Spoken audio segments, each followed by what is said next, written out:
Yo sup guys, welcome back to our channel. So in this video, we are gonna see what Fi Naruto adopted by 5 elements of gods. This is part 1, and if you want more then please leave a like, share, and subscribe. Let's get in the video. Minato Namikaze stood atop the giant toad boss Gamabunta.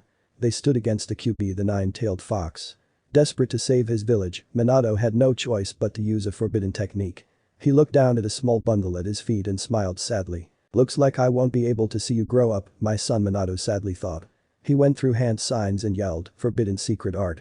Death Reaper seal." A Shinigami appeared and energy started to drain from the Kyuubi. The fox could feel it, but he couldn't stop it.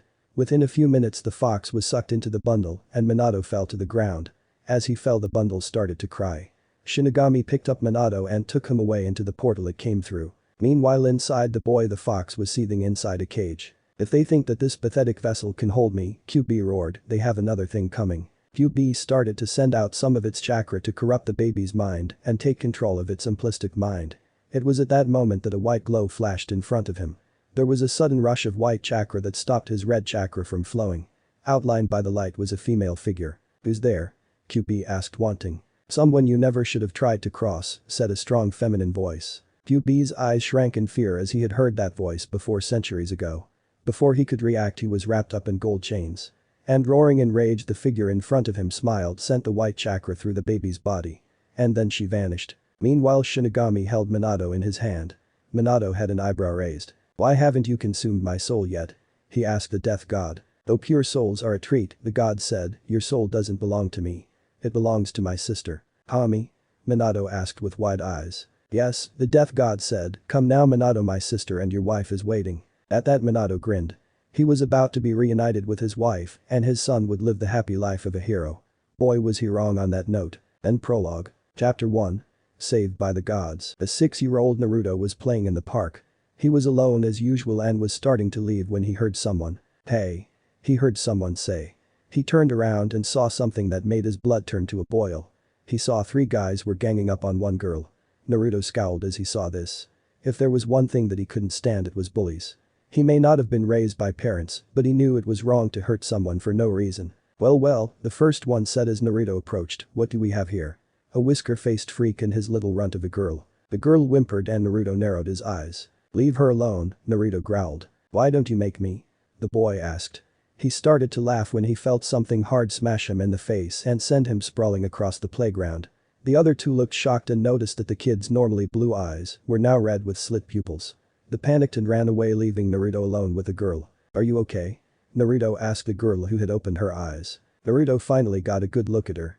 She had pale skin and platinum blonde hair. Her eyes were blue and had no pupils.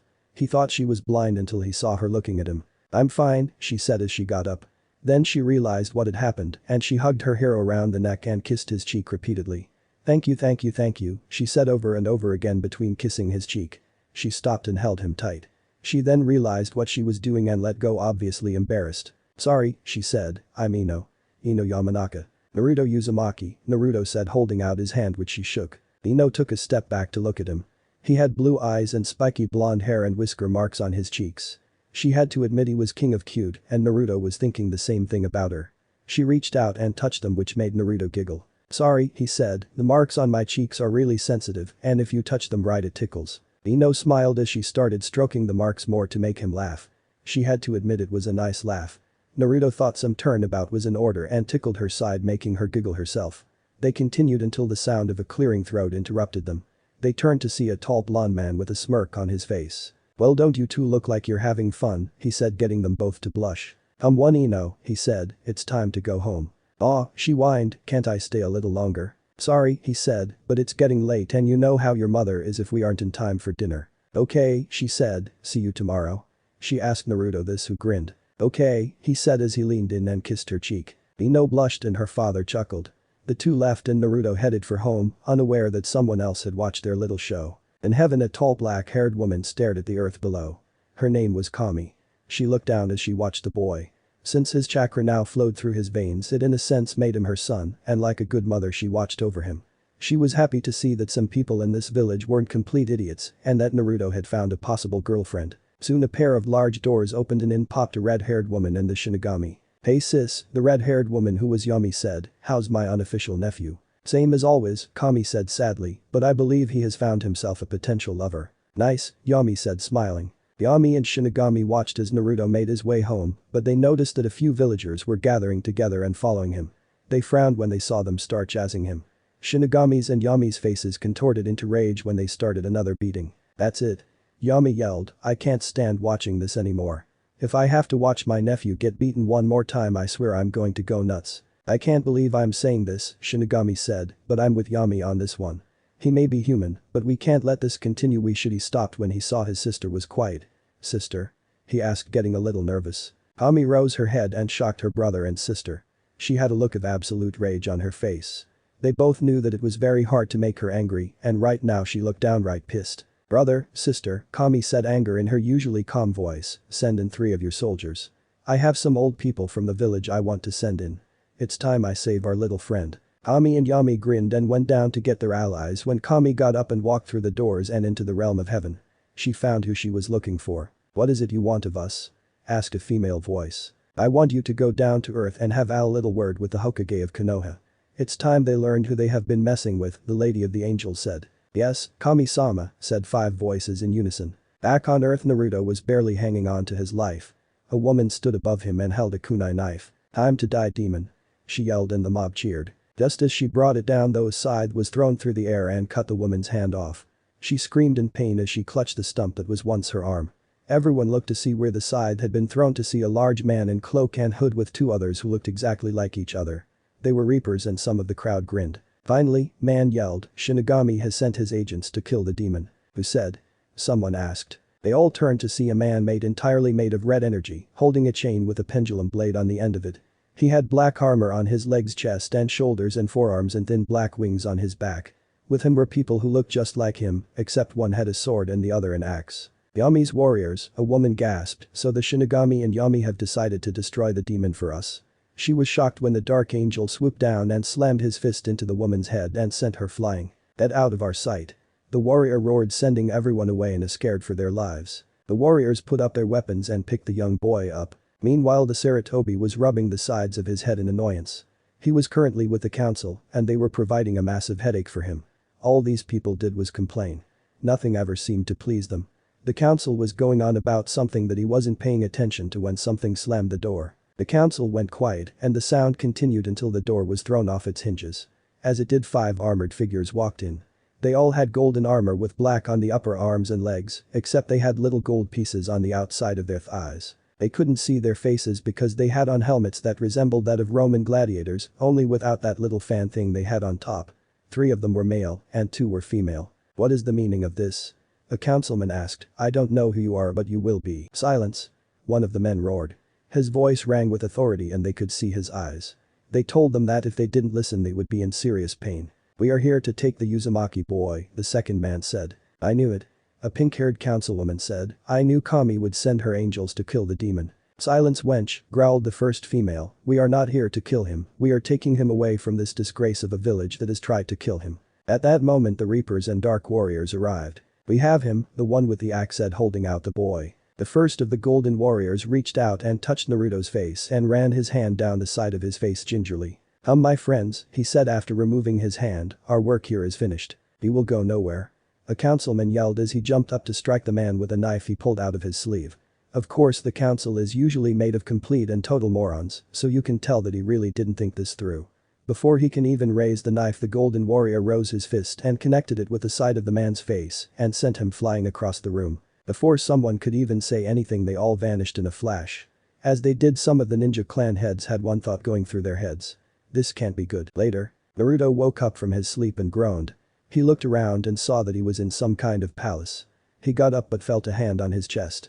He followed the limb to see a man in gold armor. Slowly, child, he said in a fatherly tone, you don't want your wounds to open up, do you? Naruto just stayed quiet since he had never been spoken to like that before. He just nodded and slowly got up. After he did, the man lead him outside where he saw 2 more armored men and 2 armored women. The group lead him to a large chamber in which he saw a beautiful raven-haired girl, a red-headed woman and a scary-looking man with white hair. Hello Naruto, the raven-haired woman said. Are you Kami? Naruto asked the woman, who nodded. Then they must be Yami and the Shinigami. They are, Kami said. Now do you know why you are here? Naruto shook his head. No. You are here because you have suffered at the hands of those in your village.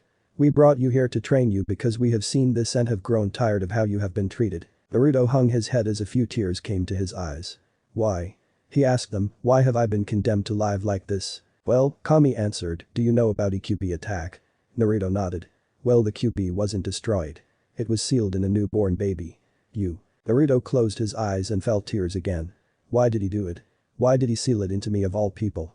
Naruto asked nobody. He felt a hand on his shoulder and turned to see one of the armored men. "Naruto," he said, "the Yondaime didn't want to do it. It was the last thing he had to do. And he actually thought the village would see you as a hero. He overestimated them greatly on that note." He sounded rather disgusted when he said that. "How do you know?" Naruto asked the man, wondering how he knew so much. "Well," he chuckled, "who would know better than the man who did it?" He took off his helmet to reveal the smiling face of the Yondaime. Naruto beamed as he saw the man and saw that he and the Yondaime looked a lot alike. "Be daddy?" Naruto asked. He may have been 6, but he was smart. The man nodded and Naruto, tears of joy in his eyes, jumped up and hugged his father tightly around his neck. Minato hugged the boy back and smiled as he was united with his son at last. One of the women took off her helmet to reveal a red-haired woman with bright green eyes. "Who are you?" Naruto asked, wondering who this beautiful girl was. "Naruto," Minato said, "I'd like to introduce you to your mother, Kushina Uzumaki." Naruto smiled and hugged his mother tight. He held on until Kami cleared her throat. "As lovely as this is," she said, smiling happily, "we have to start his training." "Training?" Naruto asked. "Yeah," Yami said, "me, Kami, and Shinigami, you mom, dad and those two over there are all going to train you for a very important mission." "What's that?" Naruto asked, wondering what the gods would want him to do. "That will come at a later date," Shinigami said, "now go get some sleep, we start training tomorrow." "Yes." Naruto yelled. And then he went upstairs for some sleep. "He is definitely your son, honey," Kushina said, wrapping her arms around her husband. "I still say he gets the hyper attitude from you," Minato said as he pulled his wife into a kiss. 7 years later. This had to be the most boring job in the world. The job was guarding the Konoha gates. Izumo and Kahetsu were just standing around just waiting for something to happen. Of course, at this day and age nothing interesting ever happens. Then something actually happened. There was a flash of white and someone stepped out. Out of the light walked a boy about 13 with spiky blonde hair. His eyes were a cerulean blue. He had on a white trench coat with blue, red and black flames on it. The trench coat had the sleeves torn off so you could see that he had a little muscle. On the back there was a red swirl right above the word life written in kanji. He had on a black shirt, sleeveless shirt under it and long loose jeans. He had bandages wrapped around his forearms and shins and white fingerless gloves. He had black sandals and a weapons holster on a belt that had a fist-sized fox buckle. What really got their attention was something on his face. There were 3 whisker marks on each cheek. They instantly knew it was Naruto. "Welcome back, little buddy," Kahetsu said, smiling at the kid. "Good to see you guys too," Naruto said as he entered the village. "Things just got a lot more interesting around here," Izumo said, grinning. Kahetsu just nodded. Naruto walked through the village until he arrived at the Hokage Tower. He walked and made his way to the office when the secretary stopped him. "The Hokage is in a meeting," she said, "come back later." Naruto knew she was lying through her teeth. It was about noon and it was Monday, so Naruto knew that the old man wasn't in a meeting. He was probably just taking his lunch break. Then Naruto did the last thing she expected him to do. He brought his arm up and brought his fist down on the back of her neck. She was immediately knocked unconscious. Naruto walked past the downed woman and opened the door to the Hokage's office. When Naruto opened the door, he saw a quick flash of orange before the old man looked up. He looked in shock at Naruto. "Naruto?" the old fire shadow asked. "You bad old man," Naruto said, grinning. He was then pulled into an awkward and strong hug by the old man. "So what happened when you were taken?" the old man asked. "Well," Naruto said, "I got training by my mom, dad, Kami, Yami, Shinigami, and 2 others who I am not going to reveal at the moment." Sarutobi sweat dropped at that. Naruto had gotten training from his parents and 3 gods. Oh, this boy is not one to be trifled with. "Well, Naruto," Sarutobi said as he reached into his desk and pulled out a note, "this will get you into the academy for the final exam." He handed Naruto the note and Naruto turned to leave when he remembered something. "Hey old man," Naruto called back, "I forgot to tell you some familiar faces will be coming back." The old man sat at his desk and thought as he heard this. He was wondering what Naruto meant when he said this, but he decided to dismiss it as he went back to his nightmare. The bane of the job of being Hokage. Paperwork. Naruto walked his way to the academy and made his way through the door. Naruto remembered that before he was taken he was to go here. He knew that if he hadn't been taken he would have. Of course, he also knew that he would have been failed by teachers who were bribed by the council so that they could stop his growth as a ninja. Naruto smirked. He'd show them. Naruto walked up the classroom he was assigned. He heard people laughing on the other side of the door. He groaned and had a feeling he knew what he was in for. Slowly he raised his hand and knocked on the door. "Come in," said a voice on the other side. Almost as soon as Naruto walked in, the chatter and conversation stopped. The students were looking at the new student with interest. The girls a lot more than the guys. Naruto looked and saw two people at the front of the room. The first was a tan guy with a scar on his nose, the other was a white-haired man. Both of them wore Chunin vests. He looked at the students to see a few girls staring at him with hearts in their eyes. He had a feeling something like this would happen. "Can I help you?" The scarred Chunin handed him the note from the Hokage. "Well class, it looks like we have a new student," the scarred Chunin, Iruka, said, getting reactions from certain classmates. "What? How come we had to sit through this class and listen to your lectures?" asked a boy with marks on his cheeks and a puppy on his head. Naruto knew instantly that this guy was an Inuzuka. "Yeah," said a pink-haired girl, obviously a Haruno, "it's not fair. He's been on a training trip with his family for the past few years," Iruka said, remembering the note the Hokage had written. The class huffed as Naruto found his seat and sat down. All the while a platinum blonde with sky blue eyes eyed Naruto with wonder. "Is it really you, Naruto?" Ino thought, hoping it was the boy. "Alright," Iruka said, "it's time for the first part of the final exam. The written portion." The class groaned. The two Chunin passed out the exam and everyone got started. Naruto flew through his because he had been taught by one of the best. After the tests were taken up and graded, Iruka read the highest results. "These are the highest results," he said before reading. "Sakura Haruno 100 out of 100, Naruto Uzumaki, our new student, 100 out of 100, Hinata Hyuga 99 out of 100, and Sasuke Uchiha 99 out of 100. As soon as she heard that name, Ino felt her heart flutter. It really was him. Hinata was thinking the same thing, since she also had a huge crush on Naruto before he went missing. "Iruka-sensei," a Sasuke fangirl called out, "there's no way that new guy did better than Sasuke-kun. Yeah, he must have cheated." Sakura yelled, not screeched. The other fangirls probably would have continued if it not for the fact that a small amount of killing intent was leaked into the room. Everyone realized it was coming from Naruto, so they decided to shut up and sit back down. As soon as they sat down, the killing intent vanished. "Maybe I should try doing that to quiet the class down," Iruka thought, seeing how effective it was. "Okay," Iruka said, breaking the silence, "time for the jutsu and target portion of the test." Everyone outside. Everyone went outside and got ready for the test. Some did good, some did great, and some did just plain horrible. Sasuke walked up and hit all the targets. He smirked at Naruto, who was up next. Naruto took out some kunai and shuriken and threw them. They hit all the targets at the same time, which got him some bonus points. "Sensei, make him do it again," a fangirl said. "He cheated." "Yeah," another one spoke up, "there's no way he did better than Sasuke. I thought I made this clear with the killing intent earlier," Naruto said, then he shouted, "Shut your mouth, you useless fangirl." The girls immediately shut up at the sound of Naruto's enraged voice. Ino couldn't help but smile at how Naruto was able to take charge. She liked it. For the jutsu portion, most of the students died the academy jutsu, except for a select few.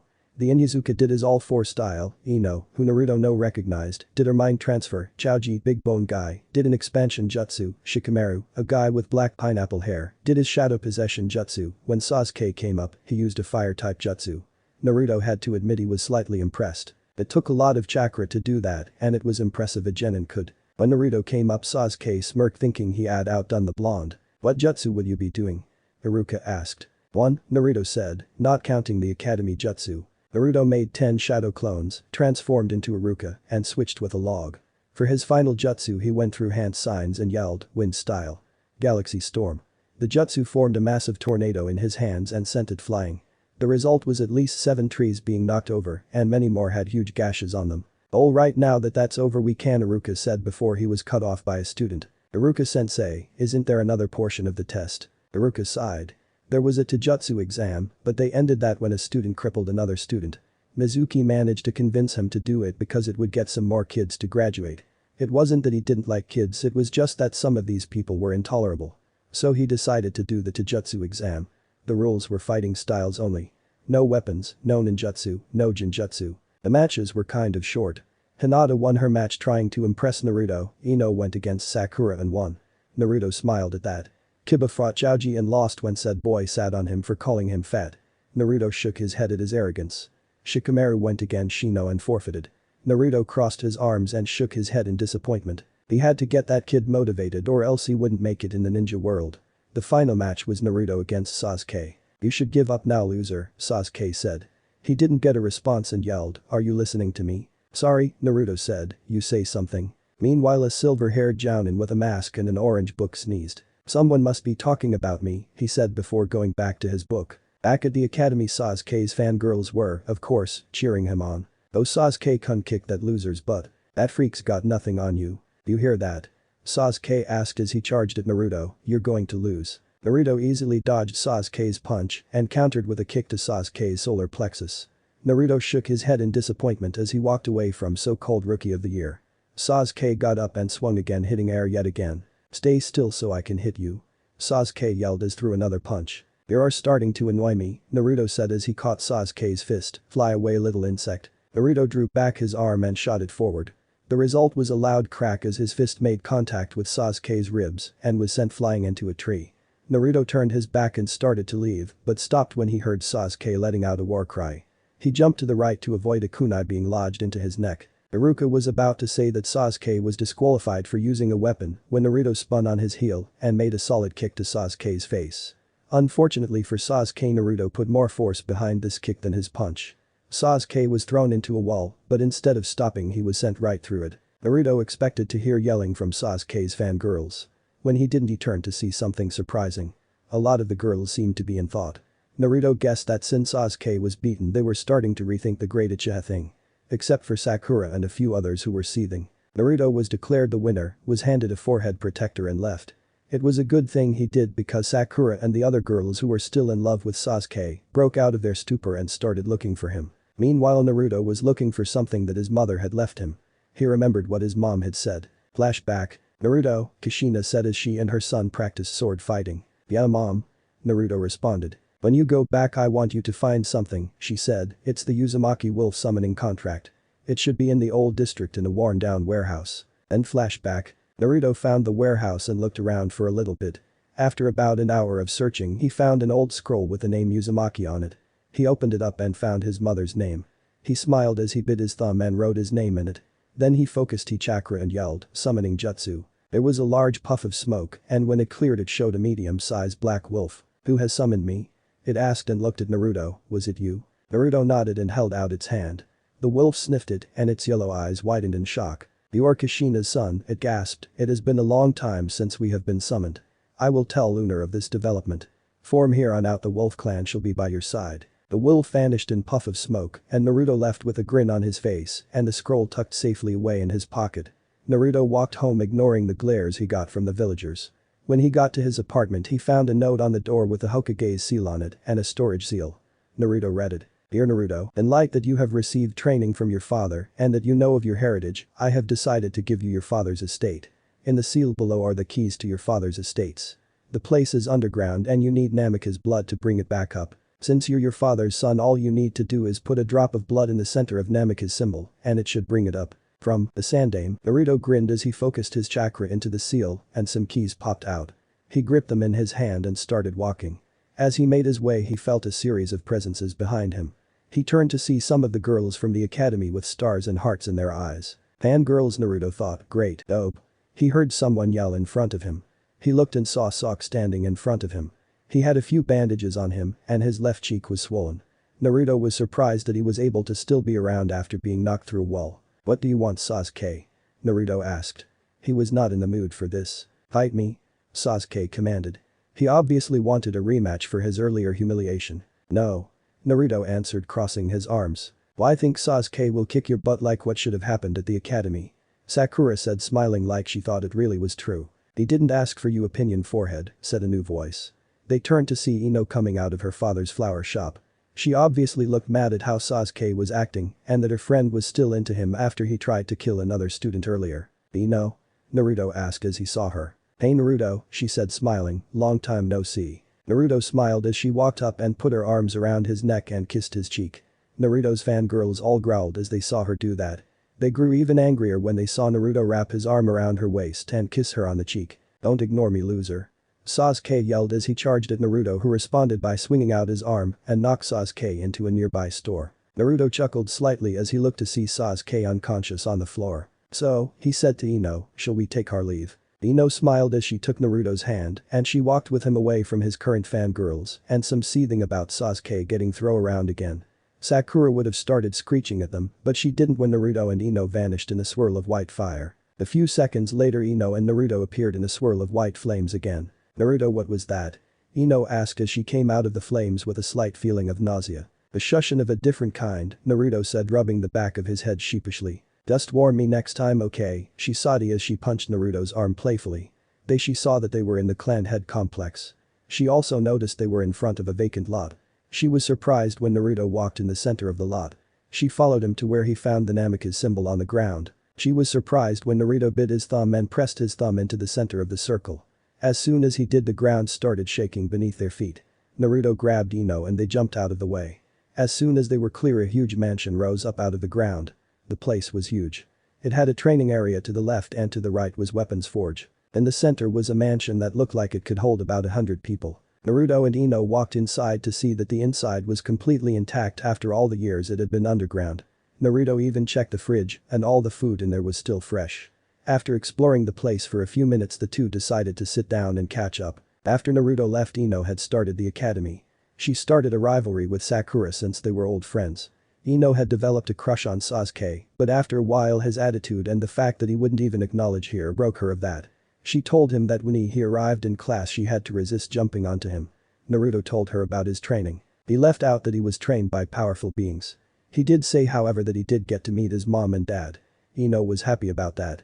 They two were silent after that and stared into each other's eyes. The two leaned in to kiss when an Anbu appeared in a swirl of leaves, surprising them, making them jump back from each other with red faces. "Uzumaki-san," the Anbu said, "the council has requested for your presence." But that said, the Anbu vanished in another swirl of leaves. "Darn it," Naruto said, "and I thought I was finally going to get to kiss you." "You still can," Ino said, wrapping her arms around Naruto. "Sorry, but I don't want the council getting mad at me," Naruto said sheepishly, "maybe when I get back." He said the last part when he noticed the sad look on Ino's face. Naruto took a few steps back and vanished in a burst of white flames. Meanwhile, the councils were currently talking back and forth between each other when there was a burst of flame in from on them. When it cleared, it showed Naruto standing in front of them with his arms crossed. "You rang?" he said, lowering his arms. "You rang?" Naruto asked, lowering his arms. "You will show respect to this council, boy," Kakaru said, glaring crossly at the boy. "You'll have my respect when you earn it, you rotting bag of bones," Naruto said, crossing his arms. The Shinobi clan head stifled a few laughs while Koharu and Homura glared at him. "You insolent little," Homura started, but Naruto cut her off. "Is the reason you called me here important? Because this had better not be a waste of my time," Naruto said, "since I was in the middle of something important." "Yes," Sarutobi said, "the council has called you down here to evaluate your abilities as a ninja through physical and mental examination." Naruto groaned in his head. He knew that the council had this rigged so that Naruto wouldn't become a ninja. "Fine," Naruto said, "where do I start?" "There is a medical room down the hall," Shibi Abiram said, "your examiner will be waiting." Naruto nodded at the man and left the room. As he did, a few of the Shinobi clan members could have sworn that they saw young Yondaime. Naruto walked down the hall and found medical room. He walked in and saw a familiar person. "Hello, Hana," Naruto said, making the person jump. The girl turned around and saw Naruto. Almost as soon as she did, she rushed forward and hugged him tightly. Before Naruto was taken away by his father, Hana and her friends Anko and Kurenai were assigned as his bodyguards. In the time that they guarded him, they became like the older sisters he never had. "So can we get this over with?" Naruto said as the two broke apart. "Yes," Hana said, "strip down to your underwear so we can get started." Naruto did as she said. Hana was turned around at the moment to get her clipboard so she could take the examination. When she turned around, she pulled a Hinata and turned bright red. Naruto was down to his boxers and he had developed quite a bit of muscle due to all his training. Hana looked him over. She also noticed some tattoos. Naruto had kanji for Angel on his left arm, Devil in kanji on his right arm, and Reaper in kanji on his back. Wow, she thought, all that training really gave him some muscle. I wonder how. No. Bad, Hana. Bad. She managed to hide her blush as she went through the rest of the examination. At the end, she took a picture while Naruto was still in his boxers. Naruto just shook his head, put on his clothes and walked out of the room back to the council chamber. Hana went with him so she could tell the council her examination results. "Well?" Koharu asked Hana so she could say the words that would destroy Naruto. Upon examination, Hana said, "I have determined that Naruto is fit enough to be a ninja and that he is healthier than someone normally his age." Koharu, Homura and a few other people inwardly growled. They had paid Hana so that she would say Naruto wasn't good enough to be a ninja. They decided to bring out the next part of their plan. The mental exam. Inoichi walked up and told Naruto to sit down. Naruto sat down and Inoichi sat down in a chair across from him. Inoichi went through hand signs and said, mind transfer jutsu. As soon as he said that, Naruto and Inoichi both slumped down in their chairs. In Naruto's mind, Inoichi walked down a long wide hallway that had multiple doors. Where am I? He asked aloud. These, said a voice, would be my memories. Naruto? Inoichi asked, recognizing the voice. It was then that Naruto appeared in front of him like he wasn't even there. These doors, Naruto said, lead to my memories. This one in particular I want to show you. He pointed to a large red door. Inoichi opened it and saw the memory. The memory showed Naruto talking to the Shadame, the Nidame, and the Yondame. He listened and watched intently. Begin memory. Naruto, you know of the nine-tailed fox, right? The Yondame said. Yeah, the younger Naruto replied. Well, the Yondame said, the seal that I put on you wasn't only made to seal it, but take its power. Inoichi did a double take on that one. His interest heightened as he listened to learn more. Minato continued, the seal is supposed to slowly take the fox's power and give it to you, he continued. Well, you've been here, however, the speed of the seal has increased. It was supposed to take 18 years to take the fox's power. How many years will it take to drain the fox's chakra now? Naruto asked, a little nervous. The seal has completed its work in 10, Minato said. As soon as he said that, Naruto fainted. And memory. Inoichi stood at the front of the door, his eyes wide. The QB was gone and Naruto had full access to its strength and chakra. Inoichi like things were going to get very interesting for the village soon. Back in the real world, the council was starting to get a little worried. It had been about 15 minutes and Inoichi was still in Naruto's mind.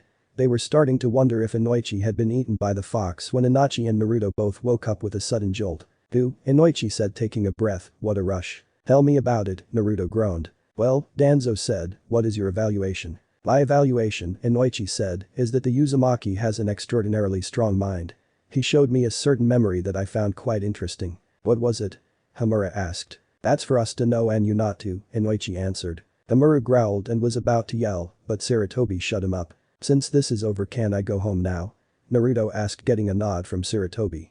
Naruto aptly turned around and left. I like that boy, Tsume said, smiling. The next day Naruto was walking toward the academy when Sasuke stopped him again. Oh. He yelled, how did you get so strong? He asked. Naruto walked past him. The Uchiha started to seethe when Naruto said something. Do you want to know the secret to true strength? Naruto asked, turning to face him. Sasuke nodded. My strength doesn't come from hate. To find true strength you have to find someone precious to you. You have to have a drive to protect them. Then and only then will you grow stronger. But those words Naruto left to find out his team.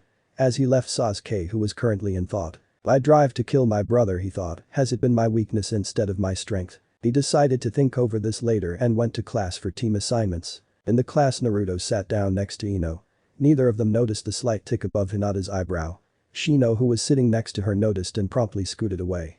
Sasuke sat down in the front of the class as usual.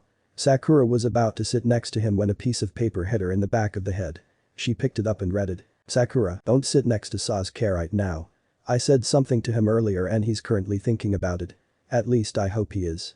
Give him some space for a while. Who knows, he may change after this. Naruto. Sakura looked at Naruto and then at Sasuke, seeing was deep in thought.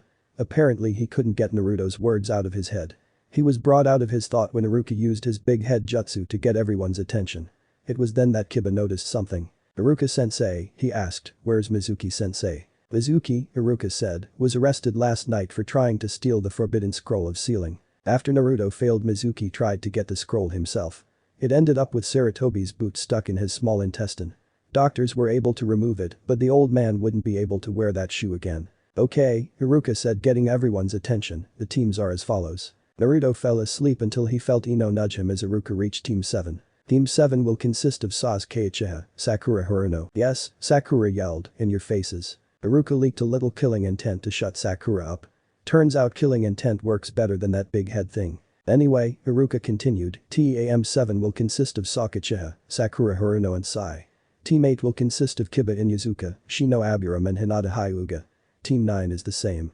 Team 10 will consist of Shikamaru Nara, Choji Akimichi and Ino Yamanaka. Iruka-sensei, Ino asked, why isn't Naruto-kun on a team? Naruto-kun.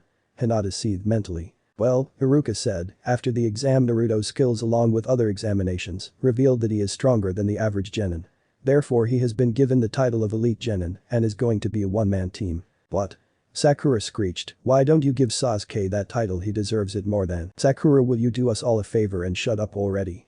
Sasuke yelled, surprising everyone. Normally the boy was quiet and didn't burst like that, but apparently Sakura hit a nerve. Naruto earned that title, Sasuke said, looking Sakura in the eyes. If you have a problem, go complain to the Hokage. He turned his attention away from the shocked girl and motioned for Iruka to continue. Well, Iruka said, finding his voice, Naruto will also have 2 teachers. You will find them at Training Ground 44. Naruto nodded, got up and walked out the door. After some time of searching, Naruto managed to find Training Ground 44. Naruto was surprised when he found that the training ground was actually a massive forest. It was surrounded by a wire fence that had a sign that said "Keep Out." Naruto's suspicions about the place were confirmed when a monstrously large centipede crawled out of a nearby tree. Naruto looked around and saw that his teachers weren't there. He thought he had been stood up when there was a large plume of smoke. Naruto squinted to keep the smoke from getting in his eyes. When he opened them, he saw something he found rather peculiar. In front of him were 2 women. The first one had purple hair that was tied up in a ponytail that made it look like it was a pineapple. She had on a fishnet shirt, a trench coat that barely covered her front, and a short orange skirt. The second also had purple hair, except hers was long and it went down her back. She wore the basic outfit for an Anbu, only she didn't have an animal mask. He had to admit both of them were pretty, but he remembered that they were older than him and that he was currently dating Ino. It was then that Naruto recognized the 2 of them. They were both people who guarded him when he was little. Anko. Yugao. Naruto cried happily. As he said their names, they both smiled. They both rushed up and hugged him. Good to see you again, Foxy, Anko said, smiling. Very good, Yugao said, noticing the muscles. So kid, Anko said as she and her friend let Naruto go, why don't you show us what you've learned in the time you've been gone? Naruto's answer was to get into a taijutsu stance. Anko smirked as she vanished and appeared again behind Naruto and put a kunai to his neck. She was surprised when the Naruto she was holding melted away into mud. A mud clone? She thought. As she did, she felt a large amount of chakra behind her. She spun around to see Naruto going through hand signs. When he finished, he yelled, "Ice style. Blizzard shuriken." The water in the air collected around Naruto, formed shuriken and froze. They were then sent flying at Anko, who managed to dodge them. She turned around to see that the shuriken had buried themselves deep in the trees that were behind them. You have an ice bloodline? Yugao asked as she saw the ability from the other side. No, Naruto answered, but I do have an affinity with all the elements. Both girls paled. If Naruto was able to use all the elements, then there was no telling what he could do or the jutsu he could create. Naruto really was Konoha's #1 unpredictable ninja. Yugao snapped out of the shock first and she charged at Naruto, sword drawn. Naruto spun on his heel and dodged the blade. She swung again and again, but didn't manage to land a hit. Eventually Naruto got sick of dodging and caught the sword in his fingers. Naruto held up his hand and the wind seemed to focus in his hand. After a few seconds he yelled, "Wind sword." The winds released in a sudden gale that knocked Yugao off her feet and sent her flying into a tree. She got up with a groan and rubbed her stomach. In case you haven't noticed, Naruto said, crossing his arms, my multiple affinities allow me to create different jutsu. Yugao nodded. It was obvious that she and Anko, even if working together, couldn't beat him. She hated to admit it, but she was proud. Not bad kid, Anko said as she approached the 2, come back tomorrow and we'll get our first mission. Yes ma'am, Naruto said, turning around, see you 2 tomorrow. Anko sighed, it's good to have that kid back. Isn't it, Yugao? Yeah, I guess it is, Yugao answered, smiling. Back in the Hokage's office, the old fire shadow was doing paperwork. Darn you, whoever it was who invented this, he muttered as he went over the papers. Let's see, he read, motion to execute Naruto. Denied. Motion to banish Naruto. Denied. Motion by the Inuzuka clan to adopt Naruto. He thought for a minute and was about to stamp it to approve when there was a bright flash of light. What's going on? Who's there? He asked as he saw 7 figures in the light. Hey Sarutobi, the one in the middle said, man you got old. It can't be, Sarutobi thought as the light started to fade. When the light faded and he saw who the figures were. His eyes widened and then he fainted due to a heart attack. Clear. A jolt of electricity shot through Sarutobi's chest. The old man shot up with a start after getting said shock. He looked up to see the figures that had appeared in the light. So this is what Naruto meant by familiar faces, the old man said, smiling. Good to see you, you old monkey, said one of the taller ones. Why does everyone make fun of my age? Sarutobi thought. Well, he said, I suppose I don't have to fill you in on what has happened over the years. No, said a female, you don't. Call the council, the taller one growled, we want to have a little word with them. And another thing, old man, said a third, you're the one of this village, not the council. You're the Hokage. Why don't you grow a backbone and remind them why? Sarutobi's face grew stern and his eyes narrowed. He's right, Sarutobi thought, I'm the Hokage here, not them. And it's high time I started acting like it. The council chambers a few minutes later. What do you think the old man brought us here for? Tsume asked Shibi. I don't know, he answered, but I have a feeling that something is going to happen and soon. Troublesome if you ask me, Shikaku said in a bored tone. After they all sat down, the Hokage came in with three hooded figures. Sarutobi, what's the meaning of this? Homura asked. That's Lord Hokage to you, Sarutobi said, shocking his former teammates and a lot of other people. Okage-sama, Chauza Akamichi said, are you feeling alright? Just fine, Chauza, the old man answered. I think it's high time that I started acting like a Kage. The civilian council, along with Homura, Koharu and Danzo, started to get worried. If the old man actually grew a backbone and had all his power back, then their plans to get Naruto would be flushed down the toilet. Good to see you're getting bold, Sarutobi, Inoichi said, but why did you call this meeting? Ah yes, the old fire shadow smiled, remembering why he had called this meeting. It seems that these three gentlemen have a few things to say to you. What would that be? Danzo asked from his seat. That will be later explained, Sarutobi said, but first there's a subject I have been itching to get out. The removal of Danzo from the council. Danzo paled under his bandages. Though after a few seconds he grinned under them. And on what grounds do you think you can take me off? He asked, getting a smirk from the old man. This. Sarutobi handed a folder to Hiashi, who promptly read it and scowled. This, Hiashi growled, is plans to take some of our stronger ninja and turn them into weapons in the supposedly disbanded Root program. All of the clan heads glared at Danzo. I second the motion, Tsume growled. Many others actually went along with this. It was official that Danzo was off the council. Danzo of course refused to leave. He did until one of the hooded men lifted him up off the ground and threw him out the door. Nice, Chauza said, giving him a thumbs up. The man just nodded at him and walked back to his place. So what is it you have to say? Rose Haruno asked the three gentlemen. Simple, said the first. Oh, and before we say this, it's mostly directed at the civilian council. He cleared his throat. What the heck is wrong with you people? The force of his voice alone caused the hair of the people in front of him to blow back. For years you've tried to hurt a child because of something that he had no control over, he continued. The second one said, Kami, if I had known that some of the people in this village we complete and utter morons, I wouldn't have tried to protect it. The same goes for the two of us, the third said, gesturing to himself and the first one who spoke. What are you talking about? Asked a fat civilian. We're talking about the so-called demon of Konoha Naruto Uzumaki, the third one said, crossing his arms. So, said the same fat councilman, we had to teach that demon a lesson. We had to show him that we were in control so he wouldn't get any ideas. As soon as he finished that sentence, a large amount of killing intent filled the room. All of it radiating from the hooded men. The civilian council could feel their stares burning into their foreheads. Okage-sama? The second one asked, looking at him. Sarutobi nodded and the man rushed forward and lifted the man into the air. Put me down. The fat man yelled, you will pay for this. Unlikely, the man said as he drew back his arm. Energy suddenly focused and formed a spinning ball of chakra.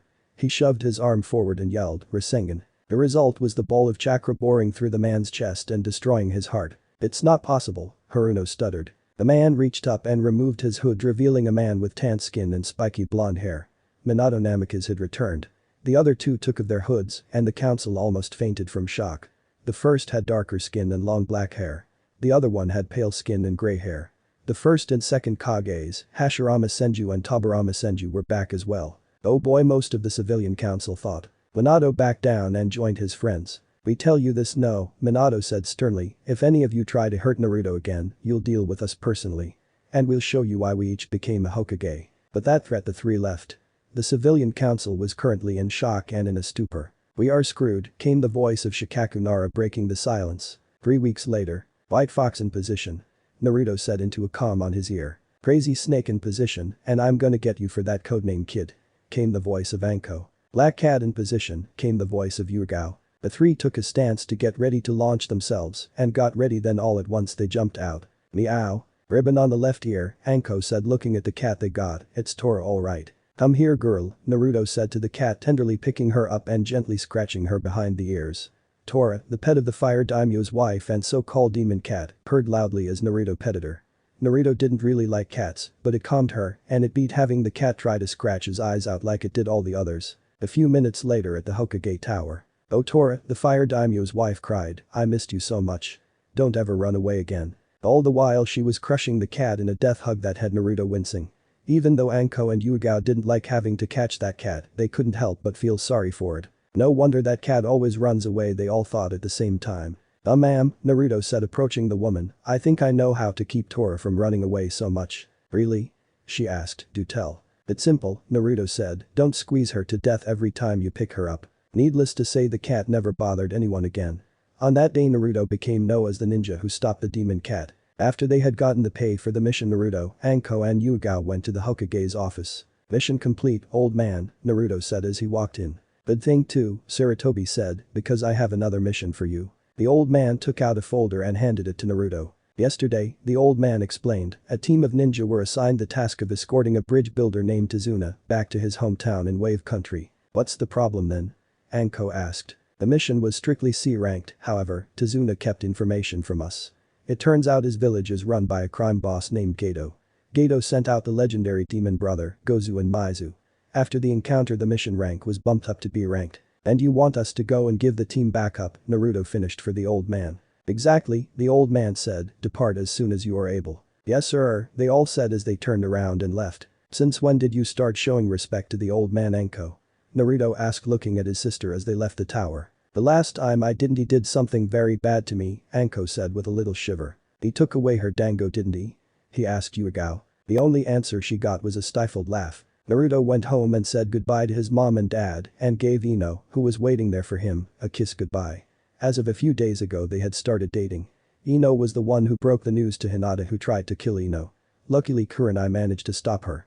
In the end, Hinata calmed down and accepted that her crush was taken.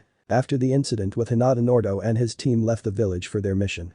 Anko summoned some snakes for them to ride so they could get to Wave Country fast. After an hour of riding and another one of the snakes going through the water, Naruto, Anko and Yugao all arrived at the Hidden Mist village. The village looked like it had gone through heck. A lot of people were thin and the stores barely had anything. Naruto felt his blood boil slightly as he saw kids begging on the street. "Hey," an old woman said, walking up to him, "are you three from that ninja village?" "Yeah," Naruto answered. "Why?" "Well, it's just that some other folks came back with Tazuna from your village," the old woman said. "What did they look like?" Anko asked, wondering who exactly it was they would be helping. "Well," the old lady thought, "there was this guy with silver hair, a mask, and he had his headband over his eye." "Kakashi," Anko growled. "He was with three young ones. The first was a dark, moody boy. The second was a pink-haired girl that seemed more interested in him. And finally there was a blonde boy who didn't really seem to have any emotions." "Sasuke, Sakura and Sai," Naruto said, remembering the names of the students and their appearances. "If it is them," Anko said, "then they really do need our help." "Do you know where Tazuna lives?" Naruto asked her. "Yes I do, Sonny," she said. She turned around and pointed at a hill. "He lives in that house up there." "Thanks," Naruto said. But the destination in mind, the three made their way to the house. Once they arrived, Naruto knocked on the door. It was answered by a woman with long black hair. After seeing that they had leaf headbands on, she gladly let them in. Naruto walked in to find the three genin at the table waiting for dinner. "Hey guys," Naruto said, getting their attention. "Naruto," Sasuke said with a grin, "I take it the Hokage sent you in as backup." "But he did," Anko said, making her presence known to the genin. They noticed her along with the purple-haired swordswoman. Sasuke and Sakura both paled. They both had heard of Anko since she had a reputation in the village for being crazy and for sending snakes after perverts. They didn't know Yugao, but they had a feeling that she was no pushover. She had an aura of authority about her which made them sweat. Sai, however, had no emotion on his face.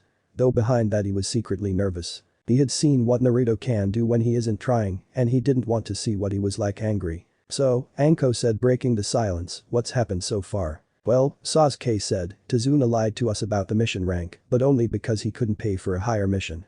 It was bumped up to a B-ranked mission after our encounter with the Demon Brothers. Unfortunately, we encounter a man named Zabuza Mamachi, an A-ranked nuke nin, so now our mission has gone up to an A-ranked." "A-ranked or not," Sakura said, "Sasuke will beat anyone who gets in his way." Anko and Yugao both sweat dropped. If this girl was a fangirl, then they would have to break her of that, otherwise she would get killed. "Anyway," Sasuke continued, "Kakashi-sensei lost consciousness after the fight with Zabuza. Zabuza was taken away by a hunter nin, so we don't have to worry about him." Naruto wasn't so sure. If it really was a hunter nin, then he would have disposed of the body on site, not taken it off somewhere. The whole thing stunk and none of them knew it. A few hours later, everyone sat down for dinner. They were joined by a young boy who by some people's guess was Tsunami's son. The boy was quiet for most of the meal. "I'm going to my room," he said as he got up and started to leave. "Who wants pie?" Tsunami asked as she came back from the kitchen. Right after pie. After eating dessert, which everyone had to admit was delicious, the boy got up and left. "What's his problem?" Anko asked after he left. "His eyes," Naruto said, getting everyone to look at him, "they showed pure sorrow." "What happened to him?" "Inari's dad," Tsunami said, "was considered a hero around here. He was one of the only people to stand up to Gato. Let me guess, Sasuke said, he didn't really like that. No, Tazuna said, when Gato found out he had him publicly executed right in front of everyone. Ever since then Inari has been in a slump. He acts like there isn't any hope in the world. Naruto hung his head. This kid thought he was hurt when he didn't even know what the meaning of pain ever was. Naruto knew he had to fix that, but what he didn't know was how. The next day Kakashi woke up from his little nap. He then told them that the Abusa was still alive. When asked why, he explained that the weapon that the hunter nin used were throwing needles. They were exactly used for killing, but good for sending someone into a death-like state. Now Team 7 was nervous. If he was still alive then they would have to fight him again, along with that mysterious hunter nin. Kakashi decided then and there that he would give all of them special training. After breakfast they all went to the forest and stood before some trees. Kakashi was walking on crutches since he wasn't 100% yet. Okay, the copy ninja said, for the exercise you will have to climb trees. But Kakashi-sensei, Sakura said, we already know how to climb trees. Yes Sakura, Kakashi said, but climb them without using your hands. How are we supposed to do that? Sasuke asked. Kakashi demonstrated by focusing chakra into his feet and walked up the side of the tree. To do this, he explained, focus chakra into your feet and walk up. Doing this will theoretically enhance your chakra control and give you the ability to perform jutsu. But we already know how to do jutsu, complained Sakura. Yes, Anko intervened, but you don't know how to do it correctly. You use too much when you focus, this should help you with that problem, brat. Sakura was about to retort when a cold gaze from Kakashi shut her up. Kakashi took out 3 kunai and threw them at his students. They landed at their feet. Use these to mark your progress, he said as he stepped back a few steps. Team 7 each picked up a few kunai and ran at the tree. Sasuke's foot formed a crater in the trunk and Sai wasn't really trying hard. Since he was raised by Danzo he got a lot of training, so he already knew how to do this, he was just trying to play the fool. Sakura managed to get to the top first when she noticed something. Hey Naruto, she called, why aren't you doing the exercise? Because I already know how to do it, Naruto answered. Yeah right, Sakura said, if Sasuke's having trouble then there is no way you. She was cut off by the sound of a throat being cleared. She looked to see Naruto walking on water. Her eyes were wide as saucers. How are you doing that? She asked. I mastered the tree walking and I'm working on the water walking exercise, he explained. Sasuke was currently looking with not a hint of surprise on his face. He knew Naruto had trained for years, so it was obvious that he had gone through this. How are you able to do that when Sasuke can't? She asked, you obviously got it off him you. Shut up Sakura. Sasuke yelled. Sasuke got up, walked over to Sakura, grabbed her by the hem of her shirt and dragged her away. Sakura, Sasuke growled, I'm only going to say this once. Mind your own business. He was speaking in a tone that sent a shiver down Sakura's spine and not in the good way. Naruto, Sasuke continued, has been training for years, so it's obvious that he's ahead of us and me. I know you're trying to defend my honor, but you're just being a pain so far. So just shut your mouth and leave him be. Sasuke let go of Sakura and walked back to his tree. Sakura was currently in thought at what her crush had said. She thought for a few minutes and continued to climb the tree. After a few hours everyone was back at the house. Sasuke and Sakura were exhausted and Sai was pretending to be. After they arrived Sai pulled Naruto to the side. What is it? Naruto asked him. I have to tell you something, said Sai, I was originally put on this team by my father Danzo. Naruto bristled. Even though Danzo wasn't on the council he was still a threat because of his rude Anbu. I was sent to spy on the Uchiha, Sai continued, to see if I could persuade him to join Danzo. Why are you telling me this? Naruto asked as he started to wonder why this guy would share such information with him. Danzo says that his plans are for the better of Konoha, Sai said, but I see that it is only for his personal gain. I swore on my career as a ninja that I would work with the Hokage, and to do this, I must work with those who are allied with him. Naruto nodded. It looks like Danzo just lost his secret weapon and his chance to spy on Naruto. Good to have you as an ally my friend, Naruto said holding out his hand. Sai, who wasn't really that good at socializing due to Danzo's training, hesitantly held out his hand and shook Naruto's. But their meeting done Naruto and Sai went down to the dinner table. Inari was with them again and as usual was eating quietly until he decided to voice his opinion. Why do you try so hard? He asked. The Konoha ninja looked at him. Why do you keep trying? He asked again. You think that you can go against Gato? He'll kill you. We aren't from here kid, Naruto said taking a bite of his dinner, so he doesn't know what we can do. Plus kid you don't know the meaning of pain. What do you mean I don't know the meaning of pain? Inari half asked half yelled. My entire life has been suffering. You and your friends come in here without a scratch on you. You all probably lead a cushy life back home, so why don't you just leave? Inari. Tsunami yelled. Naruto had had enough of this kid. He got up and lifted the boy off the ground, much to the surprise of everyone in the room. "Kid," Naruto growled, "some of have had nice lives, but not all of us." Sasuke was forced to watch as his entire clan was murdered right in front of his eyes, and Kakashi-sensei has lost just about everyone who was precious to him. Naruto took a breath since he didn't stop to breath while he said this. Well, he did. Inari looked at the two, and they both nodded, confirming what Naruto had said was true. Also, he said, Anko Nichin was betrayed by the person she trusted most, and now she's regarded as a traitor in the village. And if you think that's rough, I was hated by almost everyone in the village. My parents were gone and almost every day I was beaten with an inch of my life, even more on my birthday. So when you think you have it rough, remember that there's someone who always has it worse. Naruto unceremoniously dropped Inari on his butt and walked out. Naruto, where are you going? Anko asked as he headed for the door. To blow off some steam, was Naruto's answer as he walked out the door and slammed it behind him. Is what he said true? Tsunami asked. There's no way that could happen, Sakura said, he was probably just making it all up. No, Sakura. What Naruto said was true, Kakashi said. When Naruto was younger he was hated by most of the village, except for a select few. While I was on Anbu I was one of the many assigned to guard him. I stopped a lot of bad things from happening to him. I just wish I had done a better job or at least adopted him, then he wouldn't have been alone the entire time. I witnessed one of those beatings too, Sasuke said, surprising everyone. Well, I did. My father told me that I was never to go near him. Wanting to prove myself, I never did. Sasuke sounded disappointed at that part. Tsunami was silently sobbing, while Inari was freely letting tears run down his cheeks. Tazuna had a few tears too, but he also looked angry. How can anyone do that to a kid? He growled, it's disgusting. Sakura was thinking about it. She remembered what her mother had said about Naruto being a monster. She also remembered how she treated him and felt tears coming to her eyes. He had already been suffering and she had just made it worse. When he got back she made a mental note to apologize. Meanwhile, the raven-haired girl was currently walking through the forest. She was gathering herbs so she could heal a friend of hers. While she was searching for them she noticed a tree had been broken in half. She noticed that it wasn't the only one. It looked like some wild beast had gone insane and had torn the forest up. There were huge craters in trees and ground. Despite her better judgment she followed the carnage and found a blond boy panting. She could tell by common sense that this guy had something to do with the carnage she had seen. Slowly she walked toward him so she could figure out what had happened when he suddenly collapsed in exhaustion. Naruto may be powerful, but even he is not above sleep. She knew she had to go back to help her friend, but decided to stay and see if this guy needed any help. After about an hour the sun rose up and the boy started to wake up. Hey, the girl said, nudging Naruto's shoulder. Naruto groaned as he got up. As he turned around to face her she saw the Konoha headband on his forehead. Uh-oh, she thought, but didn't show the worry on her face. Are you alright? She asked, trying to sound like she wasn't an enemy. Yeah, he said, I just came to blow off some steam and I guess I kind of overdid it. Naruto looked at the girl and had to admit she was cute, but he was with Ino and he didn't want to get her angry, so he just left well enough alone. Naruto, they both heard someone say and turned to see Sasuke a few feet from them. Haku blushed at the sight of the boy. Naruto chuckled to himself at the sight of her blushing. I hope she doesn't run into Sakura, Naruto thought. Anyway, Sasuke said, not noticing her blush, it's time to head back, you've been out here all night. Naruto shrugged and got up. He left the girl behind who was busy thinking. She thought that Sasuke was cute, but he was from Konoha and she would end up having to kill him.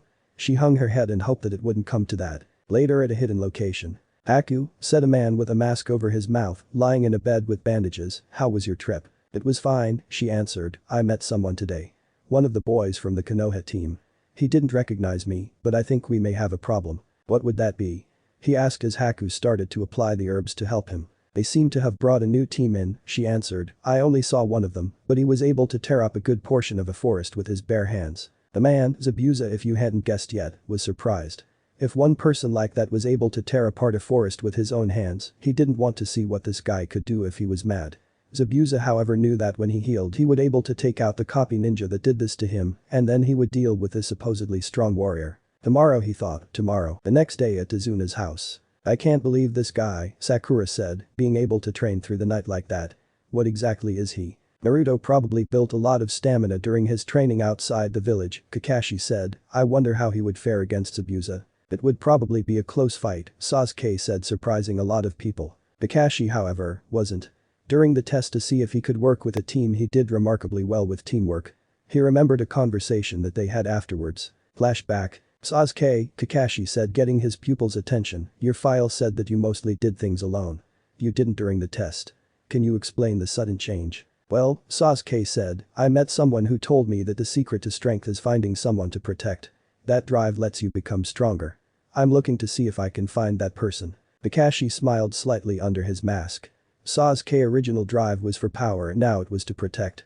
Whoever said that to him was very wise. Okay, Kakashi said, I just wanted to get that cleared up. Then flashback. Why do you think it would be close? Sai asked, wanting to know the reason behind Sasuke's answer. When Naruto and me fought, I barely saw any of his strength, he explained. I haven't seen his real power, but I could tell that he is incredibly powerful. The others were all silent.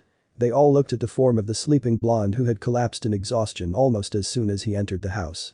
They had decided to let him sleep while they went to guard Tazuna at the bridge. Anko and Yugao both left quietly with the teams to let their little brother sleep. Meanwhile outside, two men were watching the house and saw the ninja leave. Ready? One asked. Ready, said the other as they made their way to the house. At the bridge Tazuna the ninja were met with a ghastly sight. The workers who had been working on the bridge were all dead and it was covered in a thick mist. My men. Tazuna yelled as he saw the bodies of his workers. What happened here? That would be me, old man, said a familiar voice. Zabuza, Kakashi growled, I had a feeling we would run into you again. Yes, the swordsman said, but this time I'm not alone. Out of the mist walked someone with a green battle kimono and a mask. It was the mysterious hunter Ninaka Haku for those of you who don't watch the show or read the manga. Sakura, Sasuke Sai. Kakashi yelled, you three guard Tazuna, the rest of us will take on Zabuza. Back at the house Naruto was just waking up from his little nap. He was wondering where he was when he remembered he had collapsed when he got back from his training. He got up and was about to leave when heard something downstairs. Get away from my mom. He immediately recognized the voice as Inari and immediately ran down the stairs to see Inari on the ground and Tsunami being held back by two swordsmen. Back off, brat, the first one said, we were just sent to get the girl to use as a bargaining chip. Naruto heard that and decided to intervene. Back off the lady boys, Naruto said, making his presence known. The people in the room looked to see Naruto standing in the doorway to the hall. Tsunami blushed slightly because he didn't have his coat on, so she could see the muscles on his arms. Yeah right, the second one laughed, and if we don't. He would have laughed again if Naruto hadn't suddenly appeared in front of him and slammed his fist into his face. There was a loud crack as a lot of the man's teeth and his nose were broken. His injuries got worse when he was sent flying with another crack as he hit the wall. The fist swordsman tried to get Naruto from behind with his sword, but Naruto easily ducked it and swung out his foot. It connected with the one place that nobody deserves to be struck. He doubled over in pain, and Naruto brought his fist down on his skull, effectively knocking him out. Inari, Naruto said, your father would be proud. Inari smiled proudly as Naruto left to go help his friends on the bridge. On said bridge things were not going well. Kakashi, Yugao and Anko were in trouble because Kakashi's Sharingan eye didn't work, the mist blocked his sight, and because Zabuza had his eyes closed, he couldn't hypnotize him. Anko and Yugao couldn't see with the mist, so they were dead. Meanwhile Sakura was the only one guarding Tazuna and Sai, and Sasuke were strapped in a dome of ice mirrors made by Haku.